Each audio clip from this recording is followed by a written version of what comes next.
Welcome to the How to Be Awesome at Your Job podcast, the show where brilliant professionals share how to sharpen the universal skills required to flourish at work. Enjoy more career fun, wins, meaning, and money with your host, Pete Makaitis.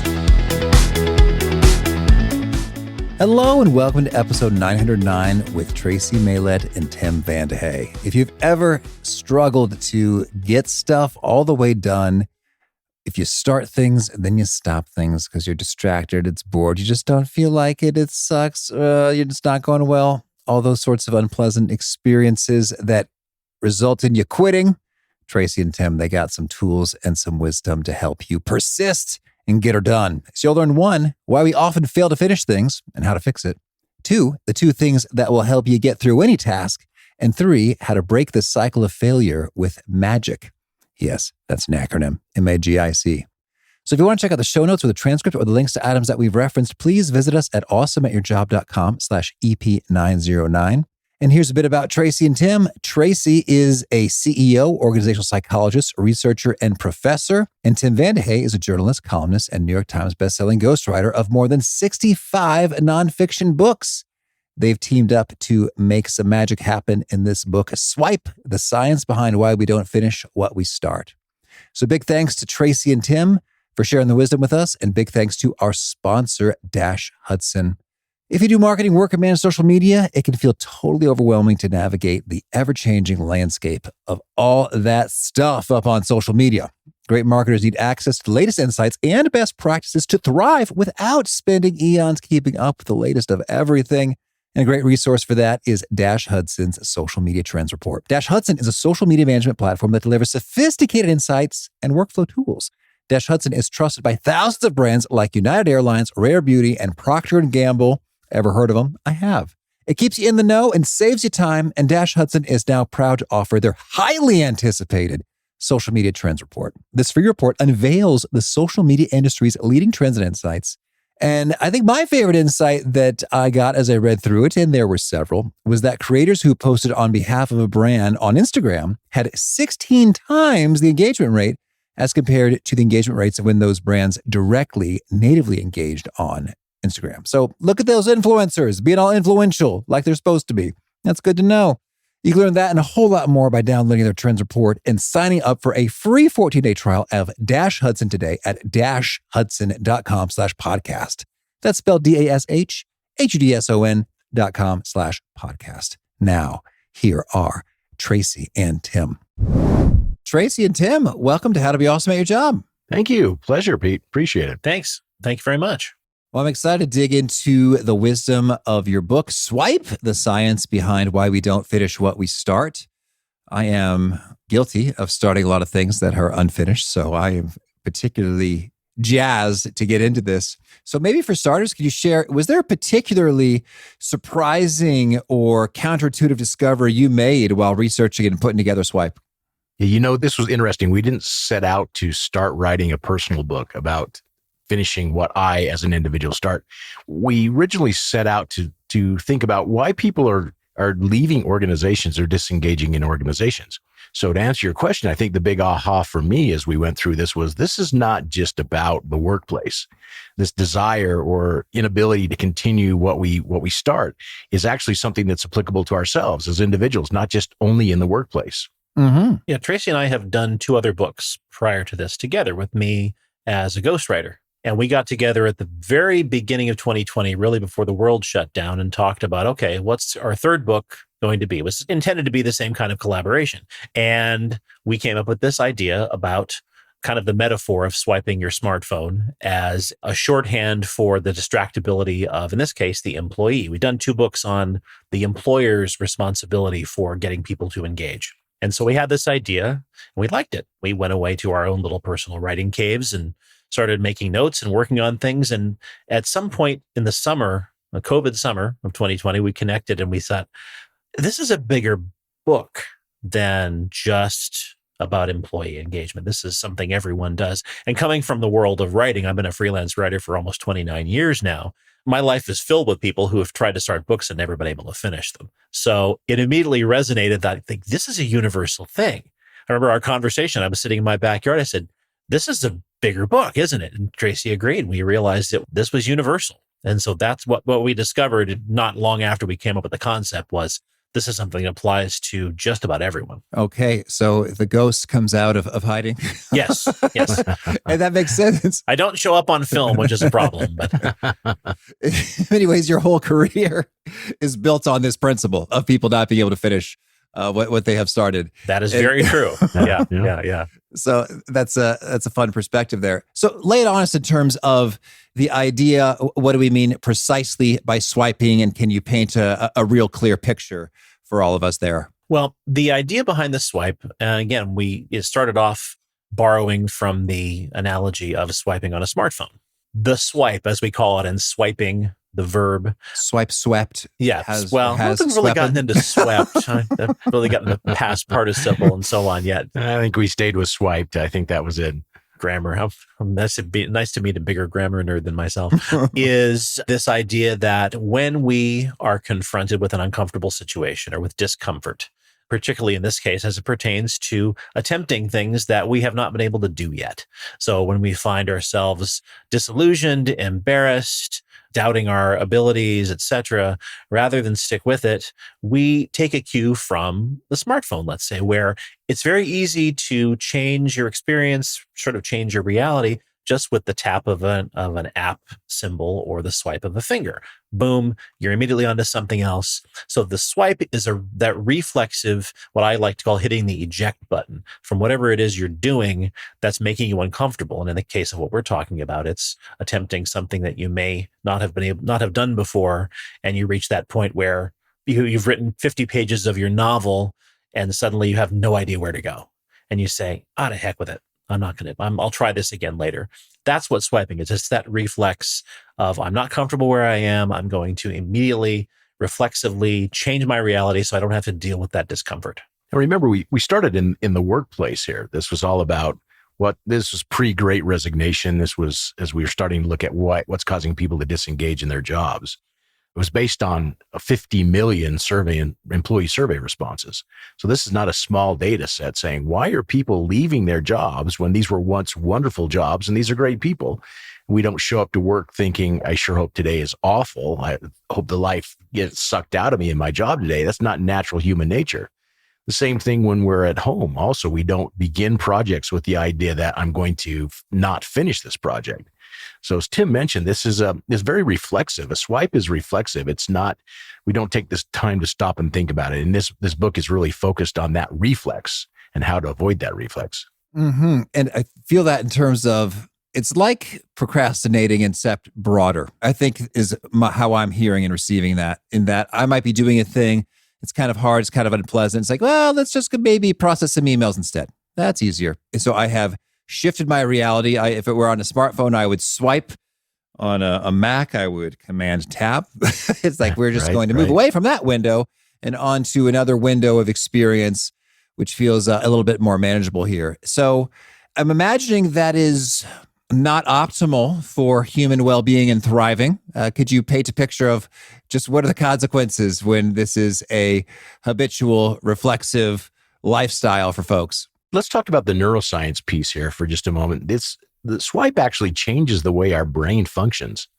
When you think about it, what's happened with technology over the last while is it's even changed the way we read. We read differently. We don't read left to right. We read top to bottom. And what that causes us to do is move through pieces very, very quickly. It's also, we've come to an age where we're making very, very quick decisions in the things that we do. We don't take the time to stop and think something through. That's the nature of the swipe. It's very reflexive. It's something that we have become natural at. It's something that's new to us.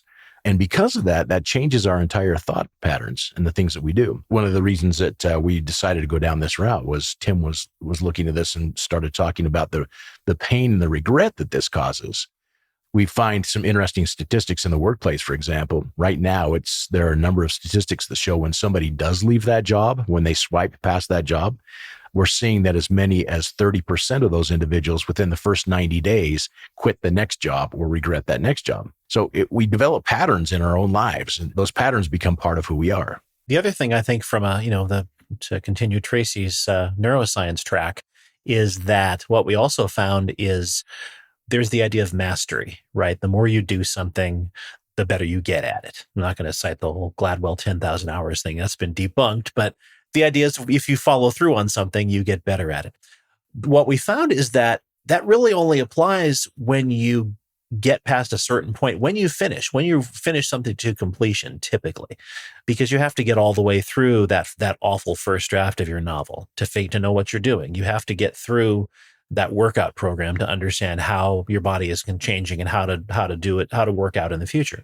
What we found is that when people swipe repeatedly, because this is a repeated phenomenon, that's one of the things that distinguishes it from procrastination is most people, they don't quit something. They don't swipe on a goal once. They go back and try it again and again and again, usually from the same strategy. They don't really make changes. They just think, this time I'll do better. And they end up doing the same thing. And over time, what happens is we don't become good at the task we keep attempting and failing at. We become good at swiping. We become good at bailing out of the boat when a couple of holes get poked in it, because that's what we've done repeatedly, is we've jumped out and away from that task because we felt some sort of emotional response that made us uncomfortable. We even end one of the chapters by saying when we continue to swipe, we practice and we practice, we become good at it. And the only thing that we actually master is the swipe itself. All right. So can you share with us perhaps an inspiring story of someone who was a habitual swiper and then had a turnaround? That's a good question. One of the things that really impressed me as we were starting to write this book is Tim brought up this concept of National Writers Month, and the concept that we have an opportunity here for people to actually finish what they actually started. And the numbers to me were just staggering, Tim. It was just amazing to see this number of authors that really get in and don't start. Yeah, that's a great example. That was probably the idea that inspired the book. I don't know if you're familiar with National Novel Writing Month. Right, yeah. I've heard of it. So you write a novel in a month? Yeah, there. You can suss that out pretty easily. But yeah, That's it. So I think they came up with it, back in the early 90s, I think. But basically, the gist of it is you sign up to write a 50,000 word manuscript in 30 days in November. Happens every November. You have to write the book within the 30 days. Quality is not an issue. The idea is to finish something, and which tells you how compelling the idea, at least in the world of writing, in my world, the idea of finishing a book is and how much of a holy grail it is. So 250,000 people have managed to not swipe during that month of November and finish something. Now, most of the books, from what I understood, I've read a couple, they're dreadful, as you would expect. Now, there have been a few. Sarah Gruen's Water for Elephants was one that was written, as it was a National Novel Writing Month book. And I think that was not only a New York Times bestseller, but I think it became a movie, I think. But that's the best example I know, because that's a lot of people who have managed to do that, something that they've struggled with in some cases for decades. That points to something, if I can transition, because it's a logical transition, to some of the preventive issues that we have figured out in writing this book that can keep people from swiping. They are on display during National Novel Writing Month in spades. Lay it on us. They're really two issues. One is expectation management. The other is motivation management. So what we have found is that people who go into a task, and it could be their 10th time, doesn't matter. If they have erroneous expectations, false expectations not based in reality, they are far more likely to swipe, to quit. Because, of course, they go into it naive, possibly. I mean, I remember when I tried to write my first book, I can't remember how long ago it was. I had no idea how hard it would be past the first burst of energy. And it was gut-wrenching after maybe 35 or 40 pages. We actually use a term, page one energy, to talk about this enthusiasm. The enthusiasm of the naive before they realize what they've gotten themselves into. So with National Novel Writing Month, again, to go back to that example, the whole culture of the thing is, this is going to be hard. And people lean into how hard it is. They have the last week, the whole country is dotted with National Novel Writing Month sort of sleepovers where people get together for a week and just write and write and write and get little snatches of sleep and sleep on the floor in sleeping bags. And it becomes kind of like camp for crazy people. So the expectations are managed. You go into it knowing this is going to suck, or these are the results I think I'm going to get. The analogy I like to use is working out. You go into a workout program and you think, I'm going to be jacked after a month. And then you look in the mirror after a month and you're not jacked. You might have lost a little bit of weight, but you don't look like The Rock. If you actually had that expectation, you're likely to say, forget it. Throw up your hands. I'm done. This is stupid. So expectation management is incredibly important. The second part is about motivation. Why are you doing this? Are you doing it because you're envious of someone else who did, or you think you're supposed to, or your family expects you to do this, or what's the reason? Because the motivation is what you need when you hit those roadblocks to keep you going. And National Novel Writing Month, the motivation is, I've told a whole bunch of other people in my community, because the organization has little kind of chapters all over the country, all these other writers, that I'm going to do this. So they're going to hold me to it. And I really want to do this, but more important, I don't want to be embarrassed in front of all the other people who are going to keep going and keep doing it. If I slack off, then I look like a loser and they don't. So motivation matters. And when people get both of those things right, that's not to say they won't swipe. They still might, but they're much less likely to. We had it as we were looking at writing this book, and Tim corrected me on this as we were doing it, which was wonderful, because we have, through my work working with people at tops of organizations and Tim's opportunity to meet lots of really cool people through his authoring, one of the things I started to do was throw in examples of really high profile people. These individuals who everyone knows, 3-time Olympians, et cetera. And we started looking at this and saying, that's fantastic. And people are setting their sights on that. And they're seeing these wonderful powerhouses. But the reality is every single one of us deals with this at some point in our lives, and multiple times in our life. This is not written for that, how do you go win the bobsled race in the Olympics? This is really written to that individual who is trying to complete something, or has not been able to do that, and is now suffering those negative effects because of that. Understood. So this notion of the expectation and the motivation making all the difference seems quite resonant. And I'm thinking about, are you familiar with Andrew Huberman, with the Huberman Lab? No. I feel like I talk about him all nonstop.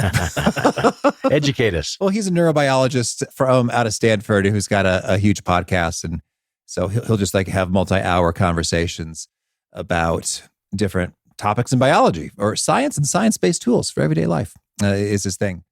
And so, millions upon millions of downloads and views and all that. But he mentioned, I think it's intriguing, that what he calls the holy grail of motivation is if you can find motivation or a form of enjoyment in the pain and suffering and challenge of the things. And he holds up David Goggins as a archetypical example here, super ultra marathon, Navy SEAL, hardcore pain experiences over and over again, and to find a sort of a fuel and an enjoyment and motivation within that. And what you described here in the writing context, as opposed to the physical ultramarathon context, is that, hey, this is going to be hard. At times it is going to suck. that may require sleepovers to actually pull it off.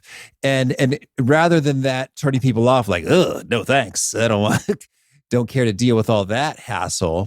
It's kind of ooh, heck yeah. Let's get after it. It's a shared experience. Well, it's funny because I've done a lot of writing in the endurance sports world, not recently, but in the past.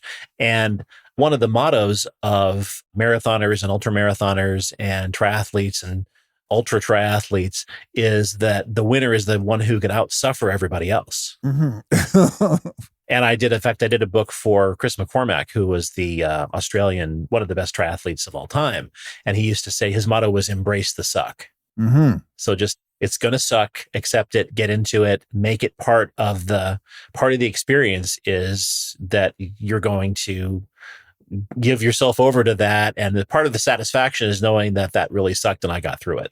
Well, you look at that in the workplace also, and as soon as we receive a difficult assignment or don't get that promotion that we were after, the tendency now is to just say, okay, I'll go down the street. And the reality is it's the journey that's the valuable piece here. It's not just the end state. It's the suck. It's the part that was really, really difficult that made those individuals who they are today. And when they confront that again, now they've learned to confront that. If I am in a workplace and after 2 months I have a project that I don't necessarily enjoy, well, yeah, that's part of life. That's what we deal with. But it's those pieces that are difficult that make us who we are. And this is really about to value those pieces. embrace those pieces that may be more difficult, because that's what really builds the character and builds that individual. Yeah, one of the things that we probably, if we'd had more time and more pages, we would have looked at what happens after they don't swipe, after they actually finish something that they have been trying to do for a long time. And again, going back to National Novel Writing Month, one of the things that they found is success in that area becomes kind of addictive. You did it once, you're going to go back and do it again and again. There are people who've written 20 novels through that program. I have no idea if any of them are any good, but once they know they can do it, it becomes kind of intoxicating.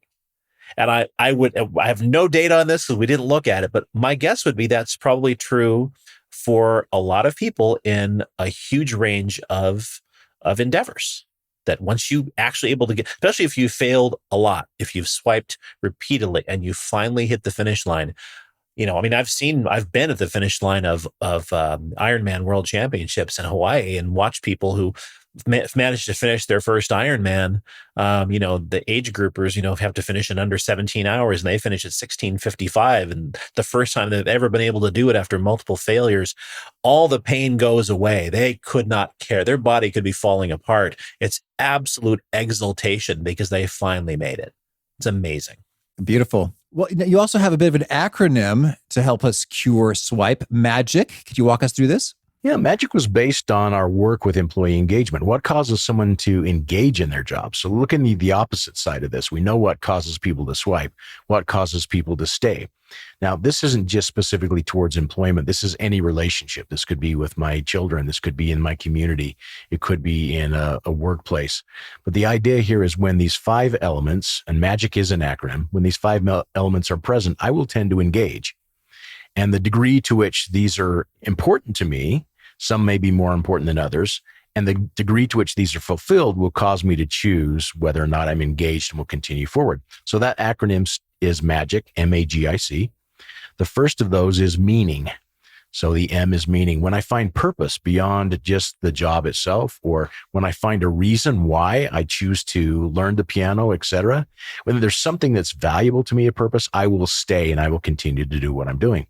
The second piece is the A, which is autonomy.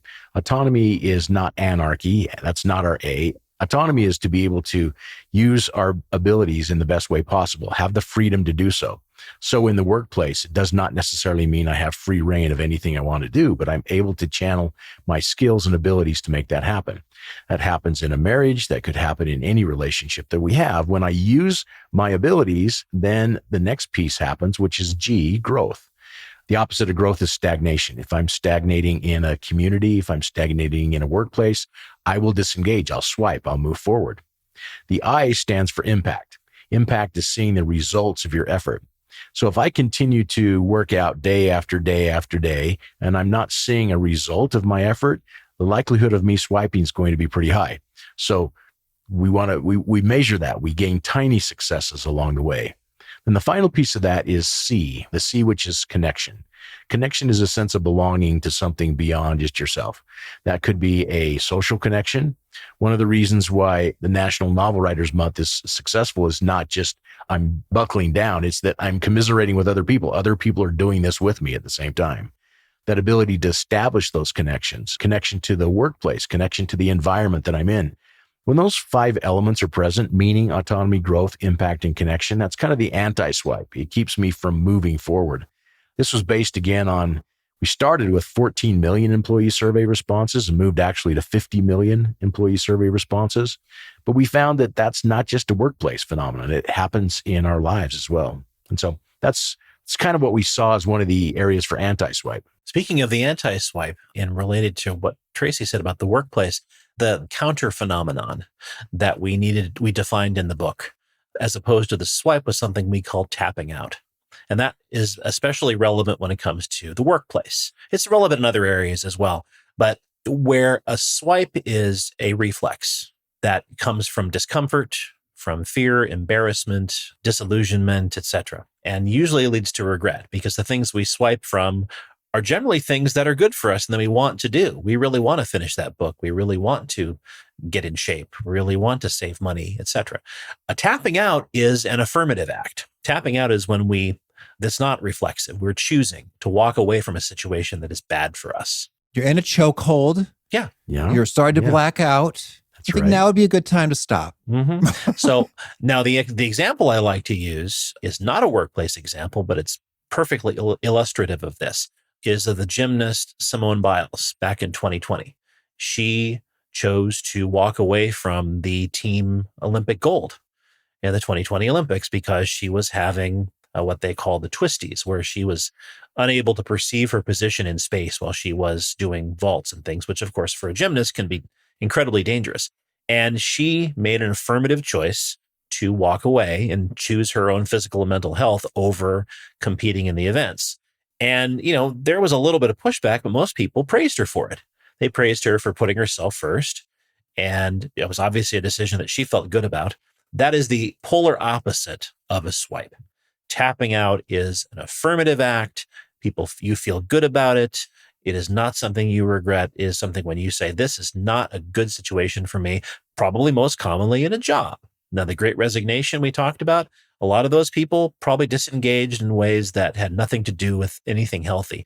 Some people probably tapped out because they said, look, I'm not being valued here. I'm not being compensated properly. No, I'm not being listened to. I'm not being given opportunities to grow. And so they chose to go elsewhere. And that is a tap out. And it's important to distinguish that from a swipe. Yeah, the key difference here is the swipe is, Tim, would you agree with this? It's purely reflexive. Yeah, it's system one. It's system one stuff. And I'd love to get your views then, zooming right into the heat of battle in terms of you're feeling some discomfort. You'd like to quit or change the channel. Any pro tips for right there in the here and now? What do we do to persist? Tim just mentioned something that's important, which is system one.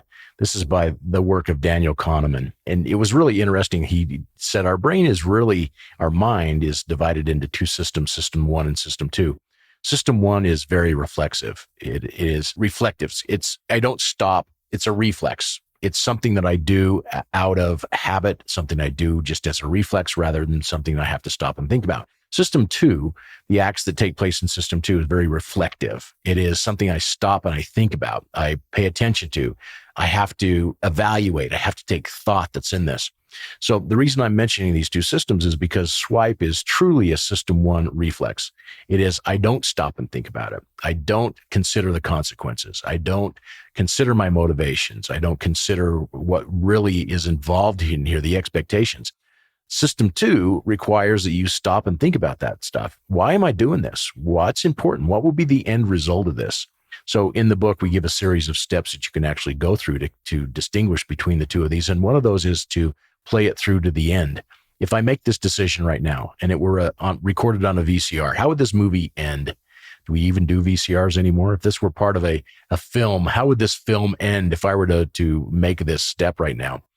So that's one of the things to consider. What will be the end result of this action? Not just this temporary relief of discomfort. What will be the final result of this? And it's very easy to say that people should do what Tracy just described. Tracy described it perfectly, but we all know that's a lot more difficult to actually do that in real time. So, I think the power of what we did in the book was to simply call out the fact that this phenomenon exists. It's knowable, it's somewhat predictable, and it's understandable. And I think the key to being able to do what Tracy described, to play it through to the end in real time, is to go into the next attempt at whatever it is that people have swiped from multiple times in the past, knowing that this happens, knowing that, okay, after I get to page X, I am prone to swiping. I'm prone to panicking, becoming embarrassed, doubting my abilities as a writer and saying to heck with it. I'm going to delete this file and I'll try again in 5 years or something. And to say, okay, I'm going to be watching out for when that impulse strikes. And instead of just blindly blundering in thinking, well, maybe this time it'll be different, right? Four of the worst words are this time it's different. They say that in finance a lot. Instead saying to yourself, I'm going to be watching out for those signs that I'm feeling that panic reflex. And instead catching yourself, being mindful enough to say, okay, hold on. What will happen? What am I going to feel if I walk away for the 6th time? As opposed to, what if I actually get through this? And what if I do like all the people doing National Novel Writing Month and I finish this, or I finish this workout, or I train for the marathon and actually run it. Doesn't matter how, one of the keys here, that's why National Novel Writing Month, I keep referring to it, it's so brilliant, is it's not about the quality. It's about finishing. It's about finally breaking the tape. And how will I feel when I actually do that? Odds are people are going to feel pride and a tremendous sense of accomplishment. So projecting into the future that way, that's the ultimate preventer, really. And the expectation and motivation things we talked about before help, but ultimately you have to be able to catch yourself in real time and say, whoa, okay, take a deep breath. Let's keep going, because I know if I do, I'm going to be glad I did. Because what we see is it's that overwhelming regret. You talk to someone who's quit something time and time again, who's swiped over and over again. I always hear the same thing from writers. God, if I had only kept going, if I'd kept going back then, 2 years ago, I'd have 2 other books written by now. I hear that all the time. And we all do that. If I kept working out, I'd be in like the P90X guy kind of shape right now, etc. And so it's, if we can catch ourselves, if we can be mindful that the swipe is a thing, that's what makes it possible to catch ourselves in real time and make that choice. What really comes to mind here, you talk about the reflexive actions versus remembering to stop and think about the consequences, what will happen, projecting into the future, is I had a buddy who wanted to stop vaping. And so I thought this was a very clever idea. He had a bunch of index cards and he wrote on each one of them a reason why to stop vaping, or how life would be better if he were not addicted to this anymore. And he placed them on top of his giant vape stick. And so whenever he wanted to reach for it, he had all these reasons. And that was sort of his rule. It's like, oh, well, you're free to vape. Just, you have to read all these first. And it worked for him. Yeah. That's great. There's a great thing by a comedian named Jim Jeffries who talks about gun control, and talks about everybody should have a gun. That's fine. But everybody should have a musket, because the great thing about a musket is it gives you a lot of time to calm down. Oh, yeah. You're pouring in the powder, you're pouring in the shot. And so I shot a musket at Boy Scout camp. That was my first firearm shot. The example is a good one. I mean, giving yourself time to let that impulse fade, giving yourself something else to focus on, to let that impulse to quit, because you're always glad you didn't. You're always glad if you keep going. You're like, oh my, thank God I didn't mess that up. It's that moment of panic and fear.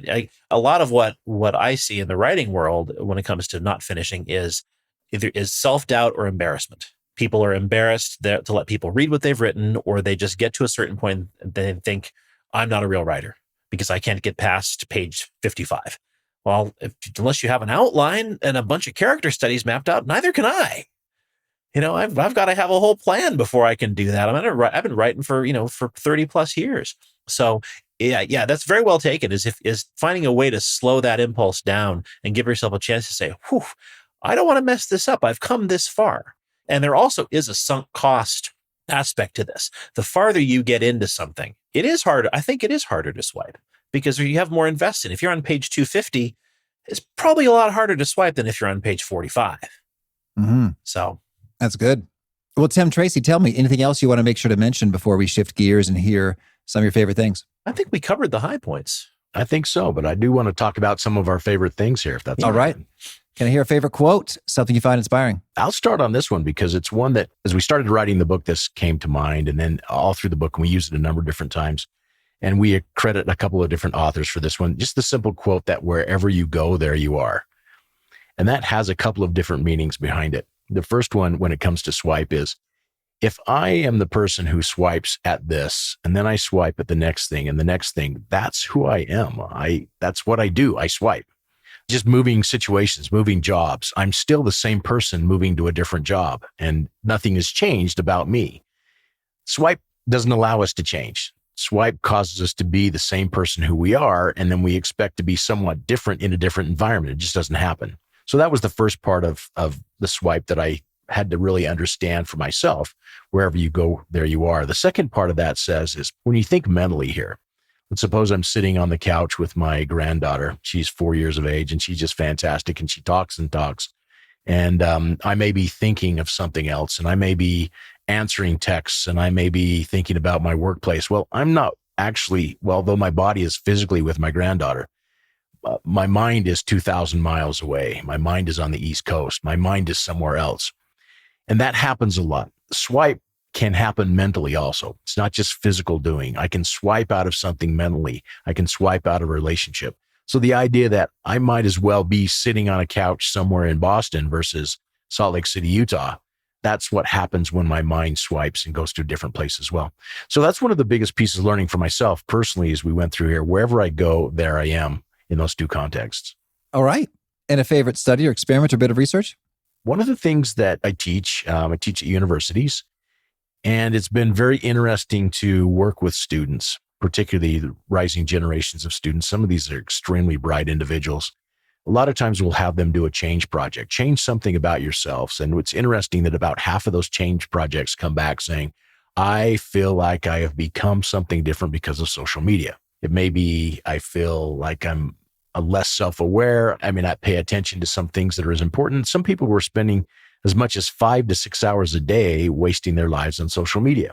Well, social media is not necessarily a bad thing, and this is not a bash on technology, but the idea here is that if I'm spending all of my time on a very small screen, I might as well be somewhere else doing the things that are on that screen. And so some of the real success stories that have come from this is the ability to recognize that and say, that's not who I am. That's not what I want to be. I want to be in the moment. I want to pay attention to this rather than swiping and going somewhere else. So one of the big successes here is it's been really interesting to see some of these very, very bright students make changes in habits because they realize that fact that that's where I actually am. My mind is somewhere else rather than here in front of people having a good conversation. And a favorite book? A lot of some of the research that we've done is based on the work of Daniel Kahneman and really some interesting studies that he's put out regarding the mind and the brain. All righty. And is there a resonant nugget, a key thing you share that really seems to connect with folks? They quote it back to you often? You know, just the idea of the swipe in general. It's something that people can immediately identify with in their own lives. They say, oh yeah, okay, I get it. We'll give credit to Tim on this title here. The idea that the swipe is something that we're all familiar with and that they start to identify that, yeah, that's the reason why I don't finish what I start is because the swiping, I think, is just intuitive and it's really resonated with people. All right. And if folks want to learn more, get in touch, where would you point them? Swipethebook.com has information about the book. So I should steal it? Yeah, exactly. Yeah, it's a command. It's an imperative. Yeah, swipethebook.com is where you can find reviews, and obviously the book's on Amazon and so on. Actually, we will be launching a new site here once I finish it, sometime, hopefully in October. So okay, that'll have some more goodies on it. I think a survey and hopefully some videos and some more content. You know, it's been fun to see the people come up to us and say, this was me, this is me. Oh yeah. And this has helped. Yeah. Everyone I've told about this book says, oh, I need that because I know a lot of writers and musicians. So they're all artistic flakes to a degree.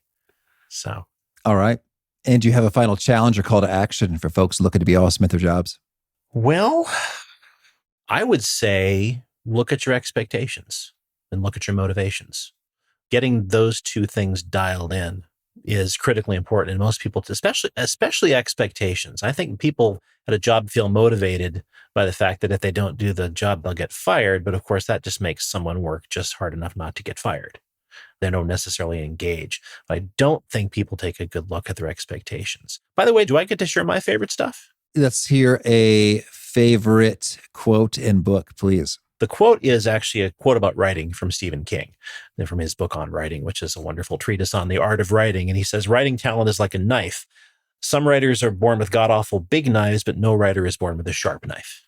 And that's his way, of course, of saying that talent is one thing, but you don't get anywhere without a lot of hard work. Mm-hmm. Did you just ask me about a book?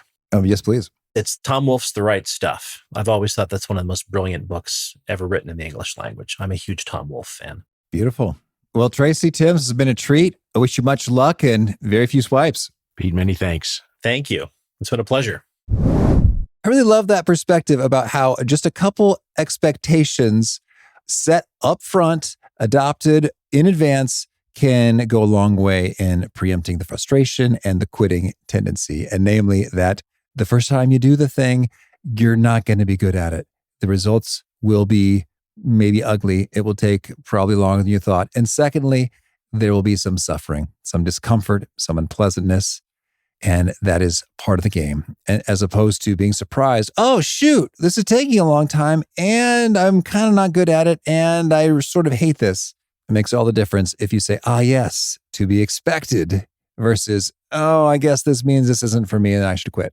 Makes a world of difference having that differing set of expectations going in up front. Great stuff from Tracy and Tim. Again, the show notes, the transcript, the links to items that we've referenced are found at awesomeatyourjob.com/EP909.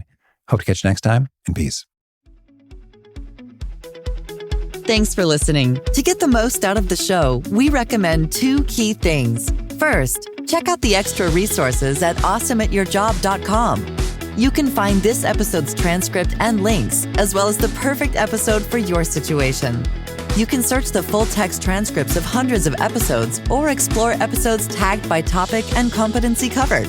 Second, subscribe to the podcast and get future episodes automatically. You can subscribe by telling Siri and several other smartphones and speakers, subscribe to the How to Be Awesome at Your Job podcast, or by tapping subscribe in your podcast player of choice. If you'd like some extra help figuring out podcasts and how subscriptions work, visit awesomeatyourjob.com/subscribe for guidance. Hope to catch you on the next episode of How to Be Awesome at Your Job.